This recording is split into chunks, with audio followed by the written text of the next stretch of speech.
My name is Jim Wooten, and I'm the senior correspondent for ABC News' Nightline.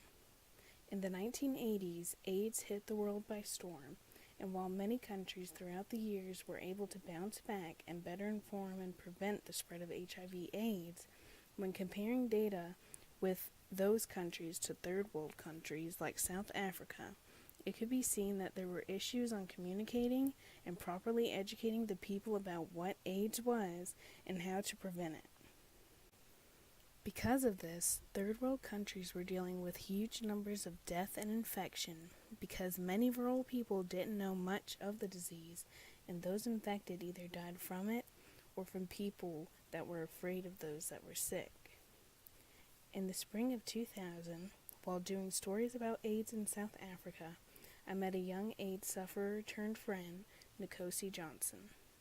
I planned to do an interview with Nkosi after hearing about how this young 11-year-old advocated for equality and to be able to go to school, and would also be one of the keynote speakers in the opening session for the International AIDS Conference.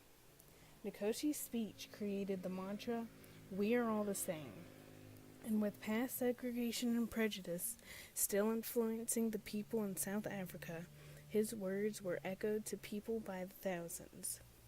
Because of the impact Nkosi had on me and many others, even after his death in June of 2001, I decided to write the book, We Are All the Same, to help his words continue to echo through the people's hearts.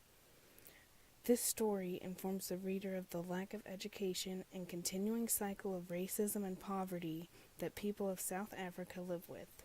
It touches on how a mother unknowingly got sick and couldn't live on to see her son grow up because of the government's dangerous ignorance, and it talks about the journey of a young boy and his adopted mother's mission to advocate for the awareness of AIDS and bridge the gap between the people and the government.